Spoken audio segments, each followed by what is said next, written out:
আসসালামু আলাইকুম রহমতুল্লাহ বরকাত। আলহামদুলিল্লাহ রবিল আলমিন ওসলাত ওসালাম আলা সঈদুল মুরসালিন নবীনা মোহাম্মদ ওয়ালা আলিহি ওসাহবি আজমাইন ওমান তাবিআহুম বিইহসানিন ইলা ইয়াউমিদ্দিন। আম্মা বাদ, ফাউযু বিল্লাহি মিনাশ শাইতানির রাজিম। বিসমিল্লাহির রহমানির রহিম। আম্মা ইয়াতাসাআলুনা আনিন নাবাইল আযীম আল্লাযী হুম ফীহি মুখতালিফুন কাল্লা সায়ালামুন সুম্মা কাল্লা সায়ালামুন। রব্বি ইশরাহ লি সাদরি ওয়া ইয়াসসির লি আমরি ওয়াহলুল উকদাতাম মিন লিসানি ইয়াফকাহু কওলি। সম্মানিত ভাতৃমণ্ডলী, আল্লাহ পাক রব্বুল আলম যাবতীয় প্রশংসা যে আল্লাহ পাক রব্বুল আলমিন আমাদের সৃষ্টি করেছেন এবং আমাদের হিদায়াত দান করেছেন। সে আল্লাহ পাকে যাবতীয় প্রশংসা যে আল্লাহ পাক রব্বুল আলমিন কোরআনে করিম নাজিল করেছেন এবং তা দিয়ে অসংখ্য মানুষকে জাহান্নামের রাস্তা থেকে ফিরিয়েছেন। সালাত এবং সালাম নাজিল হফি নবী মোহাম্মদ রসুল্লাহ সাল্লাহ আলি সাল্লামের ওপর, যাকে আল্লাহ পাক কোরআনে করিমের ব্যাখ্যাদানের জন্য রাসূল করে প্রেরণ করেছেন। আমরা তাফসির করব সূরা নাবার। এই সূরা নাবা রাসূলুল্লাহ সাল্লাল্লাহু আলাইহি ওয়াসাল্লামের মক্কি জীবনে নাজিল হয়েছে। এতে 40টি আয়াত রয়েছে। আর এর আসল বিষয়বস্তু মক্কার যুগে যেসব সূরা নাজিল হয়েছে সেসবের, যেমন আকিদা সম্পর্কে বিষয়, সে কোরআনে কারীম সম্পর্কে হোক অথবা রাসূলুল্লাহ সাল্লাল্লাহু আলাইহি ওয়াসাল্লামের রিসালাত সম্পর্কে হোক, আর বিশেষ করে কিয়ামতের কথাতে উল্লেখ করা হয়েছে। আল্লাহ পাক রব্বুল আলামিনের সাথে মানব জাতিকে পরিচয় করিয়ে দেওয়ার জন্য আল্লাহ পাকের যেসব ক্ষমতার বহিঃপ্রকাশ রয়েছে আল্লাহ পাকের সৃষ্টিতে, আর সেসবও আল্লাহ পাক উল্লেখ করেছেন, আল্লাহ পাকের অনুগ্রহ উল্লেখ করেছেন। আল্লাহ পাক ইরশাদ করছেন, বিসমিল্লাহির রহমানির রহিম, আম্মা ইয়াতাসাআলুন, লোকেরা কোন বিষয়ে একে অন্যকে জিজ্ঞাসা করে। তাসা আলা মানে একজন অপরজনকে জিজ্ঞাসা করা, আর সাআলা মানে একজন জিজ্ঞাসা করা, শুধু কেউ জিজ্ঞেস করছে। আম্মা ইয়াতাসাআলুন, আম্মা আসলে ছিল আম্মা, আলিফ সহ ছিল। এইরকম জায়গায় আনের পরে অথবা মিনের পরে যদি মা আসে, আলিফটাকে হজফ করা বৈধ রয়েছে আরবি গ্রামারে। আল্লাহ পাক বলছেন, আম্মা ইয়াতাসাআলুন, তারা কি বিষয় সম্পর্কে পরস্পরকে জিজ্ঞেস করছে। আনিন নাবাইল আজিম, আল্লাহ পাক তারপরে বলছেন যে মহাসংবাদ সম্পর্কে। মহাসংবাদ সম্পর্কে দুটি মত রয়েছে তাফসীরকারদের। একটি হচ্ছে যে কিয়ামত, অর্থাৎ কিয়ামত সম্পর্কে এরা জিজ্ঞেস করে। আর একটি তাফসীর হচ্ছে আল কোরআন। মহাসংবাদ হচ্ছে আল্লাহর পক্ষ থেকে যে মহাসংবাদ এসেছে, আল্লাহ পাকের দ্বীনের সংবাদ, আল্লাহ পাকের তৌহিদ একত্বের সংবাদ, আল্লাহ পাক রব্বুল আলমিন যা চান বান্দার কাছ থেকে আর যা চান না এ বিষয়ে আদেশ নিষেধের সংবাদ, একে মহাসংবাদ বলে আখ্যায়িত করা হয়েছে। পরস্পর যারা জিজ্ঞাসাবাদ করছিল এরা কারা, এ সম্পর্কেও দুটি মত রয়েছে। একটা হচ্ছে যে কাফেরদের সম্পর্কে বলা হয়েছে যে কাফেররা এই কিয়ামত সম্পর্কে অথবা কোরআন সম্পর্কে একে অপরকে জিজ্ঞেস করে, আচ্ছা বলো তো, এ মোহাম্মদ যেসব কথা বলছে এটা কি ঠিক? এই কোরআন বলছে যে কোরআন নাযিল হয়েছে, এটা কি ঠিক? আর রাসূলুল্লাহ সাল্লাল্লাহু আলাইহি সাল্লামের কাছে এসে কিয়ামত সম্পর্কে বলতো তারা, চ্যালেঞ্জ করে যে তুমি যে বলছো কিয়ামত হবে, তো কখন হবে? এইরকম জিজ্ঞাসাবাদ বোঝানো হয়েছে। আর কোন কোন তাফসীরকাররা বলেছেন সাহাবায়ে কেরামরা জিজ্ঞেস করেছে রাসূলুল্লাহ সাল্লাল্লাহু আলাইহি সাল্লামকে। তাসাআলুন মানে মুমিনরাই জিজ্ঞেস করত পরস্পরকে, বা রাসূলুল্লাহ সাল্লাল্লাহু আলাইহি সাল্লামকে জিজ্ঞেস করেছিল যে কিয়ামত কখন হবে বা আল্লাহর দ্বীন সম্পর্কে। এটাকে বোঝানো হয়েছে। আল্লাহ পাক রব্বুল আলামিন বলছেন, কাল্লা সায়ালামুন, কখনো না, কখনো এরকম ধারণা ঠিক না যে এই পৃথিবীর পরে কিয়ামত হবে না, বিচার হবে না, জবাবদেহি করতে হবে না, এগুলি ধারণা ঠিক না, এগুলি হচ্ছে ভ্রান্ত ধারণা। সায়া আলামুন, শীঘ্রই তারা জানতে পারবে, শীঘ্রই তারা জানতে পারবে, মওতের সাথেই জানতে পারবে। আর যেদিন কিয়ামত হবে তা তো অবশ্যই জানতে পারবে, তখন আইনুল ইয়াকিন হবে, চাক্ষুষ তখন দেখবে। আল্লাহ পাক রব্বুল আলামিন তারপরে ইরশাদ করে, সুম্মা কাল্লা সায়া আলামুন, অতঃপর আরও বলি যে শীঘ্রই তারা জানতে পারে, কোশ্চিন কালেও না। এই ধারণা ঠিক যে কিয়ামত হবে না, হিসাব হবে না, আল্লাহর সামনে উপস্থিত হতে হবে না, এসব কথা ঠিক নয়, বরং সায়া আলামুন, শীঘ্রই তারা জানতে পারবে। আল্লাহ পাক তারপরে তার যে সৃষ্টিতে বহু কিছু রেখেছেন যাতে নিদর্শন রয়েছে, তার সম্পর্কে ইরশাদ করতে গিয়ে বলছেন, আলাম নাজআলিল আরদা মিহাদা, আমি কি এই জমিনকে বিছানা বানাইনি, বিছানা স্বরূপ করিনি? যে বিছানায় যেমন মানুষ আরাম বিশ্রাম করে, ঠিক তেমনি জমিনটা আল্লাহ পাক মানুষের জন্য বসবাসযোগ্য করেছেন। এটা কি আমি করিনি? অলজিবাল আওতাদা, এবং পর্বতগুলিকে আমি কি কিলক অনুরূপ করিনি। আল্লাহ পাক পাহাড় পর্বত সৃষ্টি করেছেন কিলকের মতো। এই পৃথিবী নড়বড় করছিল, অস্থির ছিল।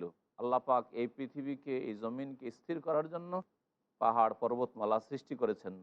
আর কোনো কিছুকে স্থির করতে হলে কিলকের প্রয়োজন হয়। বিশেষ করে আরবরা যখন মরুভূমিতে কোনো জায়গায় অবস্থান করতে চাইতো, তখন তারা তাঁবু লাগাতো, খেমা। আর তাঁবুকে কিলক দিয়েই স্থির করা হয়, না হলে বাতাসে উড়ে যাবে। আল্লাহ পাক রব্বুল আলামিন বলছেন, ওয়া খালাকনাকুম আজওয়াজা, এবং তোমাদেরকে কি আমি জোড়ায় জোড়ায় সৃষ্টি করিনি। এই আল্লাহ পাকের নিয়ামত। আল্লাহ পাক যদি শুধু পুরুষ করে রেখে দিতেন, এই পুরুষদের অশান্তি, শুধু নারী করে রেখে দিতেন, তাদেরও অশান্তি। আল্লাহ পাক রব্বুল জোড়া জোড়া করেছেন তোমাদেরকে। ওয়াজআলনা নাওমাকুম সুবাতা, এবং তোমাদের নিদ্রাকে কি আমি বিশ্রামদায়ক করিনি। সুবাতা বিশ্রাম দেয়। সুবাতার শাব্দিক অর্থ হচ্ছে বিচ্ছিন্ন করা বা দূর করা। তো ঘুম বিচ্ছিন্ন করে মানুষকে কাজকর্ম থেকে। সমস্ত কাজকর্ম ঘুমাতে গেলে বন্ধ হয়ে যায়। আর এছাড়া ক্লান্তি দূর করে, এই অর্থেও বলা যেতে পারে যে নিদ্রাকে আল্লাহ পাক সোবাত বলেছেন, অর্থাৎ বিশ্রামদায়ী। ওয়াজআলনাল-লাইলা লিবাসা, আর আমি রাতকে করেছি আবরণ স্বরূপ, পোশাকের মতো। পোশাক যেমন ঢেকে নেই, ঠিক তেমনি রাত অন্ধকার দিয়ে পৃথিবীকে ঢেকে নেই। আর এই অন্ধকারেই সত্যিকার অর্থে আরাম বিশ্রাম হতে পারে। সব সময় যদি আলো হয়ে থেকে যেত, তো ওই বিশ্রাম হতো না যেই বিশ্রামের মানুষের প্রয়োজন রয়েছে। আল্লাহ পাক তারপর ইরশাদ করেছেন, ওয়াজা আলনান নাহারা মা আশা, আর আমি দিনকে করেছি জীবিকা সংগ্রহের মাধ্যম। এই দিনকে আল্লাহ পাক, আইশ মানে হচ্ছে জীবিকা, মা আশা জীবিকা যে আপনি উপার্জন করবেন, এর মাধ্যম আল্লাহ দিনকে করেছেন। শুধু রাত হয়ে যদি সবসময় থেকে যেত, তো রুজি রোজগার করা বড়ই জটিল হয়ে পড়ত। অবানাইনা ফওকাকুম সাবআন শিদাদা, এবং তোমাদের ওপরে আমি 7টি সুদৃঢ় আকাশ বানিয়েছি। সাবআন শিদাদা, 7টি আকাশ বানিয়েছি, যা শিদাদা শাদীদের বহুবচন, অর্থাৎ সুদৃঢ়। সুদৃঢ় আকাশ আমি তোমাদের ঊর্ধ্বে বানিয়েছি। ওয়াজআলনা সিরাজা ওয়াহাজা, এবং আমি আল্লাহ সৃষ্টি করেছি উজ্জ্বল প্রদীপ। সিরাজ থেকে উদ্দেশ্য হচ্ছে সূর্য, আর যা উজ্জ্বল, আল্লাহ বলছেন সিরাজা ওয়াহাজা। অন্য অন্য আয়াতে রয়েছে আল্লাহ পাক সূর্যকে সিরাজ বলেছেন, আর চন্দ্রকে নূর বলেছেন, আলো বলেছেন, জ্যোতি বলেছেন। মহান আল্লাহ তারপর ইরশাদ করছেন তার অনুগ্রহ বর্ণনা করতে গিয়ে, ওয়া আনজালনা মিনাল মুসিরাতি মাআন সাজ্জাজা, আর আমি বৃষ্টিবাহী মেঘমালা থেকে প্রচুর পানি বর্ষণ করেছি। মুসিরাত এমন মেঘকে বলা হয় যেই মেঘে বৃষ্টি রয়েছে, বৃষ্টি বহনকারী। এই শব্দটি নেওয়া হয়েছে আরবদের একটি শব্দ থেকে, যে শব্দটি তারা ওই সাবালিকা সম্পর্কে ব্যবহার করত, যে সাবালিকা এখন মাসিক ঋতুর বয়সে পদার্পণ করছে। তো ওখান থেকেই এই শব্দটি আল্লাহ পাক রব্বুল আলামিন কোরআনে কারীমে উল্লেখ করেছেন যে বৃষ্টিবাহী মেঘমালা হচ্ছে মুসিরাত। আল্লাহ পাক রব্বুল মাআন সাজ্জাজা বলে, সাজ্জাজা মানে হচ্ছে মুষলধার বৃষ্টি বা প্রচুর পরিমাণে বৃষ্টি। লেনুখরিজা বিহি হাব্বান ওয়া নাবাত, আল্লাহ পাকে বৃষ্টি কেন দিয়েছেন মেঘমালা থেকে? যাতে করে তার দ্বারা আল্লাহ পাক শস্য এবং উদ্ভিদ উৎপন্ন করেন। এর মাধ্যমে খাদ্যের ব্যবস্থা হচ্ছে মানুষের জন্য, মানুষের যেসব গৃহপালিত পশু রয়েছে, অন্য অন্য আল্লাহ পাকের প্রাণী রয়েছে, সেসবের জন্য গাছপালা উদ্গত হচ্ছে। ওয়া জান্নাতিন আলফাফা, আর ঘন উদ্যান আমি তার দ্বারা বের করি। বৃষ্টি না হলে বাগানও হতো না, গাছপালা হতো না। ইন্না ইয়াউমাল ফাসলে কানা মিকাতা, নিঃসন্দেহে চূড়ান্ত ফয়সালার দিবস, চূড়ান্ত মীমাংসার দিবস নির্ধারিত রয়েছে। ইয়াউমা ইউনফাখু ফিস-সূর, যেই দিন সিংহায় ফুঁক দেওয়া হবে। ফাতাতুনা আফওয়াজা, তখন তোমরা দলে দলে উপস্থিত হবে। ওয়া ফুতিহাতিস সামাউ ফাকানাত আবওয়াবা, এবং আকাশের দরজা খুলে দেওয়া হবে। আল্লাহ পাকের ফেরেশতারা যেহেতু বিচার দিবসে নেমে আসবেন, সেই জন্য ফাকানাত আবওয়াবা, এবং আকাশ হয়ে যাবে অনেক দরজা বিশিষ্ট। আকাশ অনেক দরজা তৈরি হয়ে যাবে। ওয়াসুইয়ারাতিল জিবাল, আর পাহাড় পর্বতমালাকে চলমান করা হবে। ফাকানাত সারাবা, আর তা মরিচিকার মতো হয়ে যাবে। অর্থাৎ এত মজবুত পাহাড় পর্বত পৃথিবীর সবগুলি মরীচিকা যার কোনো অস্তিত্ব নেই, মরীচিকা বলা হয় বালির চর মরুভূমিতে, রৌদ্রের সময় পানির মতো মনে হয় যে নদী আছে অথবা পানি আছে, কিন্তু আসলে পানি না। তো কোনো অস্তিত্ব থাকবে না, মরীচিকার মতো আল্লাহ পাক করে দেবেন পাহাড় পর্বতকে, অর্থাৎ কোনো অস্তিত্ব থাকবে না, আল্লাহ পাক ধ্বংস করে দেবেন। ইন্না জাহান্নামা কানাত মিরসাদা, নিঃসন্দেহে জাহান্নাম ওত পেতে রয়েছে, জাহান্নাম প্রস্তুত হয়ে রয়েছে আল্লাহ পাকের অবাধ্য পাপিষ্ট গুনাহগারদেরকে নিজের মধ্যে নেয়ার জন্য। এই জাহান্নাম কার জন্য ওত পেতে রয়েছে? লিত্তাগিনা মাআবা, যা সীমালঙ্ঘনকারীদের জন্য আশ্রয়স্থল হবে। যারা বাড়াবাড়ি করেছে, আল্লাহর হক নষ্ট করেছে, আল্লাহর বান্দাদের হক নষ্ট করেছে, আল্লাহর সৃষ্টির হক নষ্ট করেছে, তাদের জন্য এরাই হচ্ছে বাড়াবাড়িকারী, আর এদের জন্যই রয়েছে এই জাহান্নাম বাসস্থল হিসাবে। লা ইয়াযুকুনা ফিহা বারদাম ওয়ালা শারাবা, সেখানে না কোনো শীত তারা আস্বাদন করবে বা শীতল বস্তু আস্বাদন করবে, ওয়ালা শারাবা, আর না কোনো পানীয় আস্বাদন করবে। যেই পানি পান করে শান্তি হয় এরকম পানিও আল্লাহ দেবেন না। আর ওখানে আল্লাহ পাক রব্বুল আলমিন এমন ঠান্ডা দেবেন না যাতে আরাম পায়, যে ঠান্ডার পৃথিবীতে প্রয়োজন বোধ করত। এখানে অল্প সময়ের বিরতি দিয়ে আমরা আমাদের তাফসীরের দিকে ফিরে আসছি।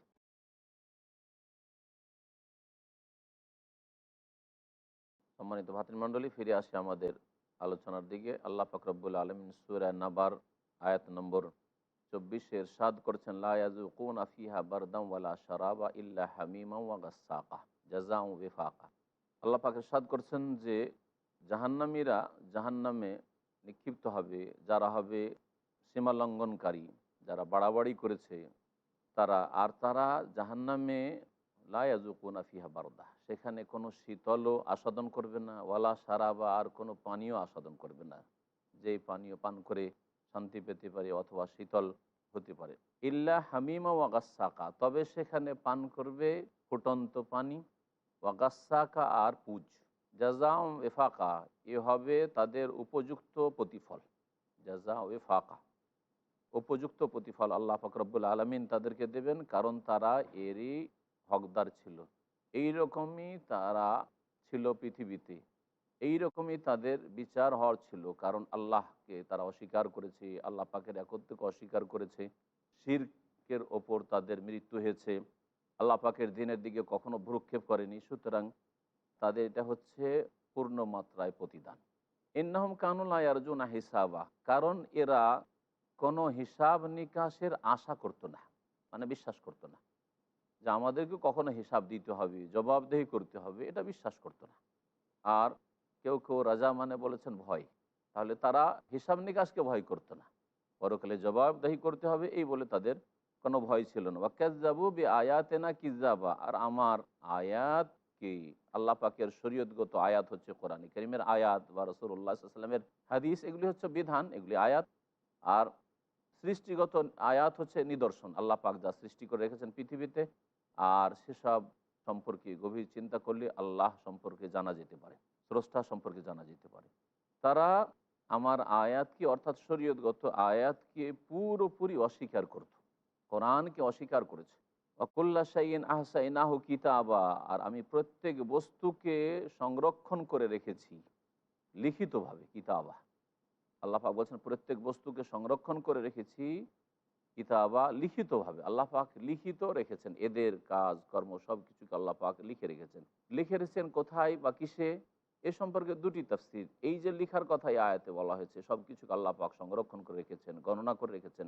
একটি তাফসীর হচ্ছে যে এটা লৌহে মাহফুজকে বোঝানো হয়েছে, যে লৌহে মাহফুজ যা আল্লাহ পাকের আসমানের ওপরে রয়েছে, তাতে সমস্ত মানুষের তাকদীর লেখা আছে, তাতে কোরআনে কারীমও লেখা আছে। বাল হুয়া কুরআনুম মাজিদ ফি লাউহি মাহফুজ, আল্লাহ বলছেন সুরক্ষিত ফলকে কোরআন মজিদ লিখিত রয়েছে। আর সেখান থেকে আল্লাহ পাক রব্বুল আলামিন প্রথম আসমানে নাজিল করেছেন বাইতুল ইজ্জা, সেটা ছিল কদরের রাত। আর তারপরে সেখান থেকে 23 বছরে রাসূলুল্লাহ সাল্লাল্লাহু আলাইহি ওয়াসাল্লামের উপর প্রয়োজন মোতাবেক নাজিল হয়েছে।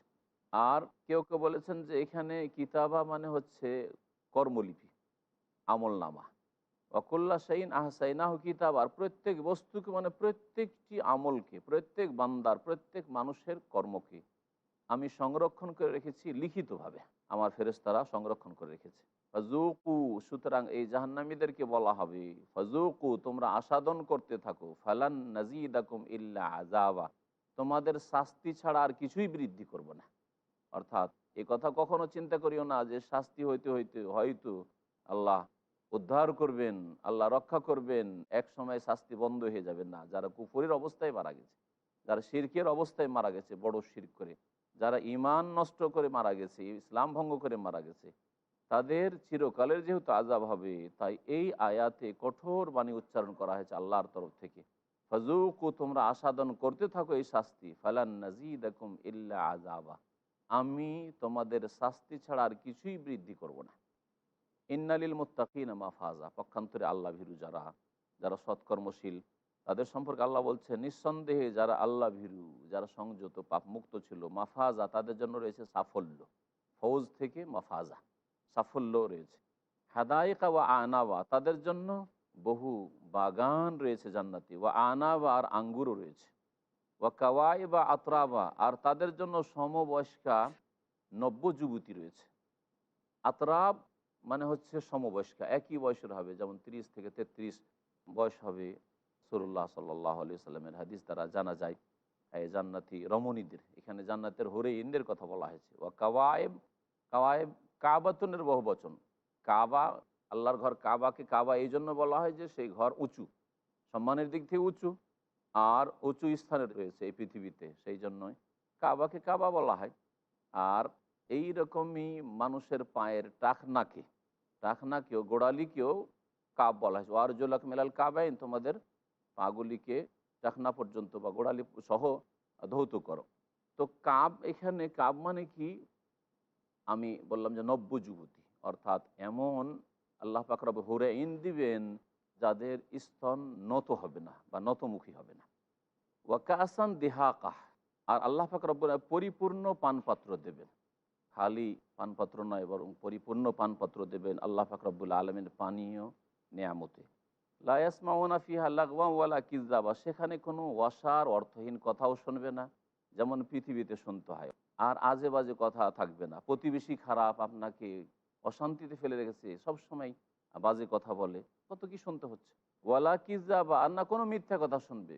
কত পৃথিবীতে মিথ্যার ছড়াছড়ি, কিন্তু সেখানে কোনো মিথ্যা কথাও থাকবে না। জাযা আমির রব্বিকা আতাআন হিসাবা, এই হবে হে নবী মুহাম্মদ সাল্লাল্লাহু আলাইহি ওয়াসাল্লাম, তোমার প্রতিপালকের পক্ষ থেকে বদলা, প্রতিদান। আতা আন হেসাবা, যা হবে আতা আন হেসাব, আতা মানে দান, আর হেসাবান মানে যথাচিত, যথাচিত দান আল্লাহ পাক রব্বুল আলমিন করবেন জান্নাতীদেরকে।